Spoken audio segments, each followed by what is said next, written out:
Hi there, Tracy here with another scrapbooking process video for you guys. I've been away for a while, but here I am back again scrapbooking. I had my friend Tanya over to visit me today and we scrapbooked together, and I used the hip kit for the month of February. So the kit is there in that bag, and I printed up a couple of photos using my Epson Picturemate charm, and I printed them up at 3.8 by 2.8 by 2.8 and 1.8 by 1.8. So they're both square photos, and I wasn't really sure if I was going to be using both of them or either or, so I trimmed them up as if I might use any of them. I was pretty sure I wasn't going to use the large photo of my table, so I kept the larger photo of the close-up of my paints and the smaller photo of my workspace, and then also a small photo of the paints just in case.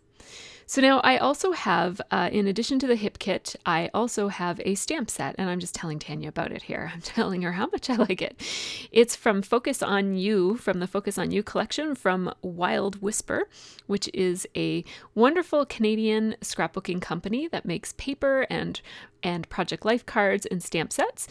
And they sent me this beautiful Focus on You stamp set with all of these flowers and feathers, and I was really, really excited. I had some idea. As soon as I saw that stamp set on their Instagram, I had an idea that I wanted to layer a bunch of those stamps on a background, and I was just so excited about it. I couldn't wait to get the stamp. And so today I'm finally getting a chance to do that. So I'm looking through the Hip Kit Club kit, and I am looking for a background paper that's going to be pretty subdued. So I'm not looking for something that's too bold. And I have this one with these stripes, kind of like strips of other patterns. And then I also have this one that looks like a parquet floor or a bunch of wood flooring at different angles. Those are my two potential background papers at this point. And I think I'm going to start scrapbooking in a second. I think I was talking there. Yes. So I'm leaning towards using this striped paper. It's not really striped, but it's kind of has these blocks, these long rectangular blocks of different patterns. And I'm leaning towards using that as my background. And that is indeed the background I'm going to go with. So I'm going to pull off the manufacturer's strip for that. And that is a crepe paper from the Maggie Holmes Chasing Dreams collection. And now I have a stamp pad. At first I thought I would stamp these out in Crumb Cake, which is kind of like a neutral brown. It's going to end up being too dark, but I'm not even going to use it anyway, so it doesn't matter.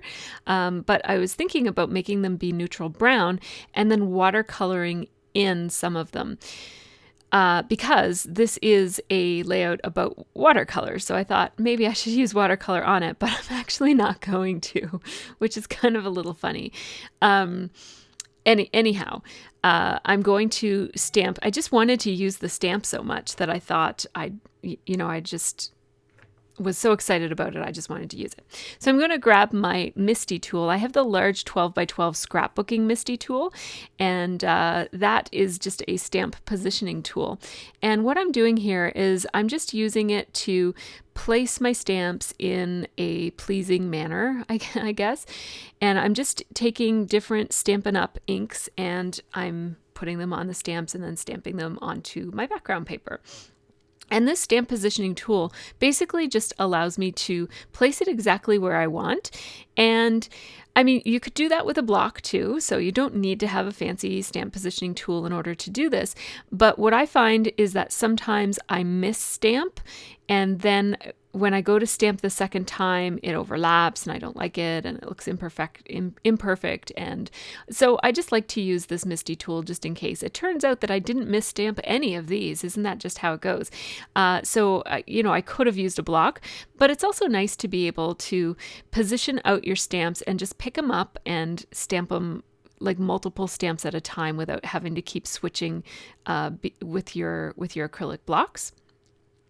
So I'll let you know the colors that I have pulled out here. I have Smoky Slate by Stampin' Up. That's the light gray color. I have Strawberry Slush, which is the darker pink. The lighter pink that's almost not showing at all is Pink Pirouette.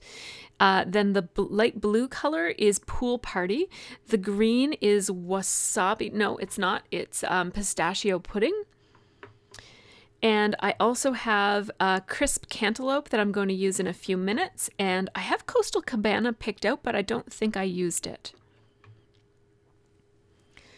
And so I'm starting with some of the larger stamps that I plan to use. So these two floral designs. And I just keep checking how it's looking with where I plan to put the photo. I'm planning to put the photo kind of right in the middle of this page. And so I just keep adding different flowers to this mix, and it doesn't have to be perfect. I'm trying to not have too many of them right side by side that are the same color. And it's okay if they overlap because the photo is going to be covering a good part of this anyways.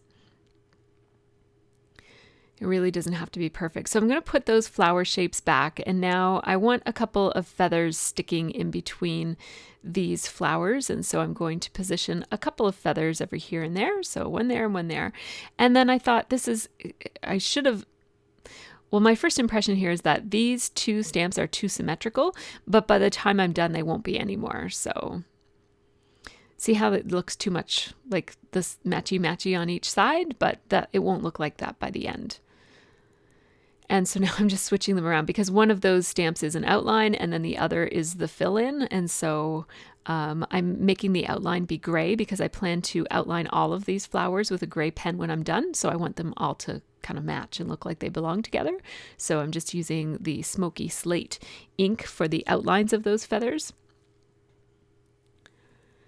And now I'm just putting them in pretty haphazardly, and it doesn't really matter that they're looking a little awkward because their stems are showing and that sort of thing, because I know I'm going to be adding some embellishments to this and the photo itself.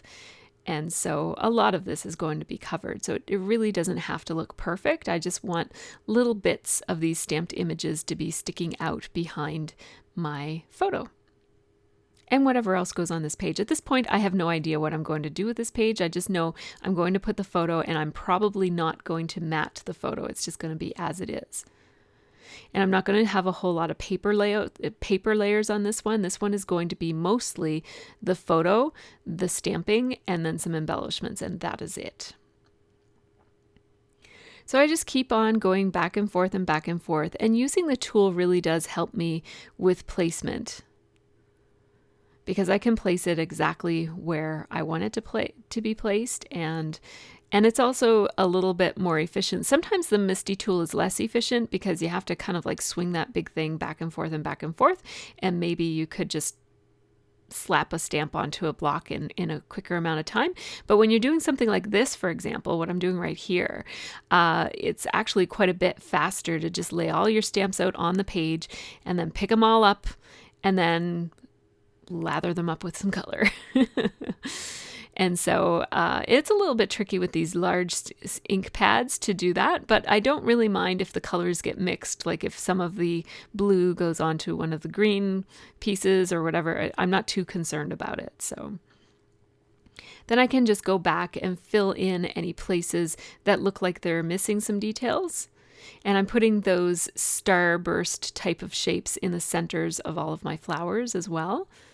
And so I'm going back and adding some more details. I'm just using the edges of the ink pad and the corners where I can. And like I said, it's not that easy to do, but it's also not that hard. Like it's a little bit finicky getting the ink on those stamps. But if you're really having a hard time with it, you could use smaller ink pads like those little teardrop ones, or those little the little chalk inks by Prima would work really, really well for this kind of an application. And it's really nice because you can see what design is already there and just lay out your stamps in all of the missing gaps and then just fill them in.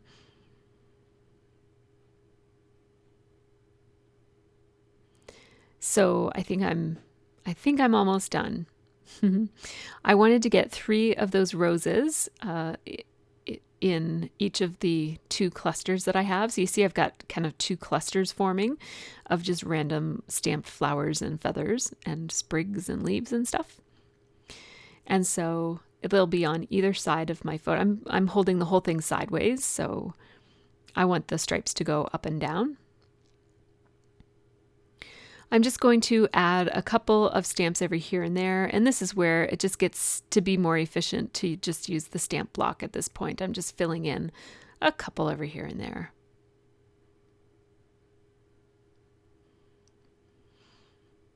And I'm really just trying to go quickly and not pay too much attention. I don't want to fuss with it too much. I'm trying to not be too much of a perfectionist about it and just doing my best to make sure that no 2 colors of ink are too close together. So spreading the color around and spreading the shapes around is all that I'm doing. There's one flower that didn't get its center stamped in, so I just did that at the end. And I think I'm done. So there is one feather there that looks kind of awkward. See how its stem is showing, and that will be covered in the end by some other embellishments. So don't be too hard on yourself if it looks a little weird. This is a great alternative to those beautiful watercolored backgrounds that people with great watercolor skills make. And I'm just learning watercolors, so I don't have great skills for drawing my own flowers or painting my own designs. So these stamp sets are a real great tool for someone like me to have, because it means that I don't have to learn to draw. I can just stamp these on and then do some outlining and make them messy so that it looks like I've maybe drawn them or painted them in myself. And this is a total cheater method, but that's what crafting is all about. It's about doing the things that you love to do, and don't sweat it too much. There's no right or wrong way to do things. So I'm just taking a Faber-Castell Pitt pen and adding some gray outlines to some things. And I'm also just kind of connecting different things to other things and shading in. I just took a Stampin' Write marker to add in the missing part from that. I just didn't stamp it very well at the end there. So this is the design that I end up with, and I quite like it. It's quite nice.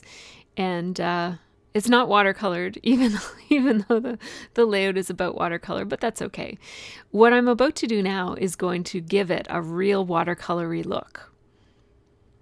So I just have that Balzer Designs packaging from a stencil that I bought not too long ago. And I just took out my little sample swatch booklet of swatches of mist that I have, and I've decided to use my mist for this instead of watercolors. Watercolors would have made good sense, wouldn't they have? And you could do this with watercolors very easily. But you see me, the Taxi ink by itself was just a little bit too bright yellow, so I just toned it down with a little bit of white. And then I just smooshed it on, and now I'm just basically kind of kissing the plastic packaging to my layout so that it just touches a little bit of ink every here and there, and it has this nice soft spread out look without any brush strokes or anything like that. And then I just flicked some, and the color that I'm using there is, the yellow is Taxi, the white is white, and those are both Mr. Huey's. And then the Heidi Swap color that I have there is called Sweet Mint. And I sprinkled with Sweet Mint, and I also sprinkled some drops with the white from Mr. Huey's as well. Now I'm just taking my heat gun, and I really like how this looks. It totally looks like I know how to watercolor. And I totally don't yet. But I'm working on it. So, so here we are. Now I have these beautiful paints, and I couldn't resist taking a photo. These are some Prima pan watercolors that I have, that I've been playing around with and doing a lot of swatching and just playing with watercoloring and seeing how it works and how it interacts with water and other colors and how they mix and blend and that sort of thing. So I took a close-up of my palette. I just put all of my favorite colors into one single palette because I bought 4 separate palettes, but there's enough room in them for you to scooch a couple of extra colors into one. So now these are embellishments that came in the kit. They are Maggie Holmes. This one in particular is a chipboard butterfly that I'm going to put on top of this tag. The tag is by a Pretty Little Studio. It's from the With All My Heart collection. There's a ton of tags in that package. So I just took out that blue one because I really liked the high contrast that the stripes give me. And I'm going to layer this so that the butterfly is sitting on top of a little piece of, it's a sticker that looks like a piece of tape from it's also, that sticker sheet there in my hand is also from Maggie Holmes from Crepe Paper. So I have the chipboard and the flat stickers for that collection that they all came in the kit. I think everything here is from the kit except for the stamp set. And now I'm just layering a couple of things together. So this sticker came from the sticker sheet, and I thought it would look nice behind the tag and the butterfly. So I'm going to play around with its placement a little wee bit. And now I've decided I'm going to add some gold thread, and then all of my threads came crashing down at once. So I had a bit of a mess there, but that's okay. I'm just bundling it all up, and this is not, I usually use upholstery thread, which is quite a bit stiffer and keeps its nice smooth edges, but this is just regular gold thread. It's from Stampin' Up, actually, and so it tangles a little bit more, and I like that tangly messy look too. So I'm going to layer the messy tangle of threads on top, like between the label that I'm putting on right now, like that yellow label, and then the other embellishments that are already on there. And I just wanted a little bit more showing, so I just added a little bit more, and now I'll add my label. And I'm trying to basically give, like the butterfly will be kind of like the main focal embellishment, and then this gold puffy heart will be kind of just down here a little bit. And I want the puffy heart to have a bit of space around it so that it can breathe and stand on its own as an embellishment. So that the butterfly and the puffy heart are sort of the two main embellishments of this one. And then the other embellishments all around it are kind of just supporting those two. The phrase that is on top of the butterfly says, "Say yes to new adventures," and it's kind of in line with the theme of learning new things.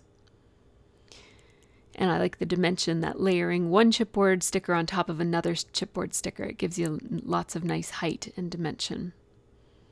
So these buttons are from Chamel's collection, and I forget the name of that one, but it came in the kit. And now I'm thinking about adding this second photo. This is sort of like my atmosphere photo, to like the close-up of the watercolors is kind of the main focal point of this layout of how much I love these supplies, and I love playing with these paints.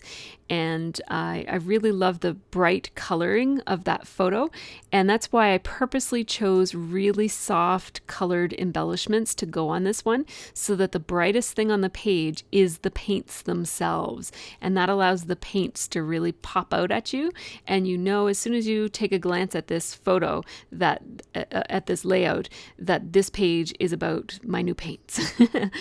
And so that was my thought process behind choosing those colors for this particular one. And now these are letter stickers that came in the kit. They're called Dream, and they're pink foam letter stickers that are covered in gold glitter. And they're really gorgeous. They're gorgeous because they're such a lovely gold color from straight on, like you see right here. But when you see it at an angle, you can see the edges of the pink foam underneath, and it just looks really interesting and pretty. So I love that touch of pink on these letters. And so I'm just placing the word learning so that it runs along the bottom of my photo. And I'm playing around with the idea of making the G go up a little bit so that it fills that space under the butterfly and beside the heart, so I don't have any trapped white space there. And now it actually took me a while to think up a title, and I ended up coming up with Never Stop Learning. I looked up a bunch of quotes, and I could have probably come up with a better title than this, but I don't know. This is the one that I came up with, so this is what it is. See, now you can really see the pink edges on those letters, and they're so pretty from different angles. And at the end, you'll see some photos that have different angles, and you'll be able to see how they look, but they're really, really pretty. You can't quite see it from above like this, but... So I struggle a little bit with the placement of this. I don't love that from a design perspective. I like that a little bit more, but then I'm going to have to put something behind the Never Stop to kind of give it a bit of a home. And this label, the other half of this yellow label, would do the trick, but and then I thought about another sticker, but that's too small. And yeah, then I thought maybe it doesn't need a home. Maybe I can just leave it like this, because learning doesn't have a home. It's just kind of hanging there between the photo and the background. And then I decided I'm going to do something else while I think about that. So I just added a couple of little hearts every here and there. There's not a whole lot of embellishing on this one. And then I noticed this chipboard label with the gold edges on it, and it just looked perfect. And so I decided to place that there, and then Never Stop now has a home. And then I can put learning right below it with a bouncing baseline so that it has more of a casual feel. And I am going to put that G up. See how there's that little bit of trapped space above the G? I'm just going to move it up so that I fill that in. I don't usually do that. That's very different for me. I see other people doing it, but that's new for me. I don't do that very often, and I like the look. Okay, so Never Stop Learning. I have my title. Yeehaw! We're almost done. And so now I need something over here with the Never Stop, right? So I'm going to put some gold thread under there. I just tangled it up and stuck it under. There's already adhesive over there to hold the sticker down. And so I just pulled out the other thread just to make it look a little bit messier, so it matched a bit better with the thread on the other side. And right, so now I just need a little bit more embellishing over here to balance off with the embellishing on the other side. There we go. That's looking okay. And I'm thinking, all along I was thinking, if I use this secondary picture with the kind of shot of my workspace as I was working on the class, I'm taking a watercolor class with Irit Landgraf, and she's teaching how to swatch and teaching a lot of theory about watercolor and color mixing and so on. So I spent all last Saturday and all last weekend. Part of the reason I don't have a process video up this week is that I've been spending more time watercoloring than anything else. So I wanted to include that photo because it just kind of captures the atmosphere of my room that day. There was a lot going on, lots of swatching everywhere. Paint was flying. I went to the door and I had speckles of watercolor paint on my nose. So because I'm putting this photo over here, it's sort of the only place that I thought it would go well. I have to add some stamping here. So I'm not using my Misty tool for this. I'm just going to, because there's not as much stamping to do, I'm just going to use a block. And you see me, I just pulled out the exact same inks, and I'm just doing the same thing in just a smaller set of stamped images here. And you know what? I think I forgot to outline them, but that's okay. I could outline them now after the fact or before I put it in my album, or I could just leave it not outlined. It doesn't, everything doesn't have to match perfectly, but yes, I should have outlined it just so that it coordinates better with the stuff that's already over in the other clusters, which really reads as one cluster. Like you see that I had originally made two clusters, but then the photo and the embellishment span across them so that it reads as one. And now this will be the second cluster. And so likewise, I'm just going to add some of that yellow mist and then some white to soften it up a little bit. Kiss, kiss. And well, I don't know what I did there. Oh, right. I needed a bit. I just wanted, mwah. There we go.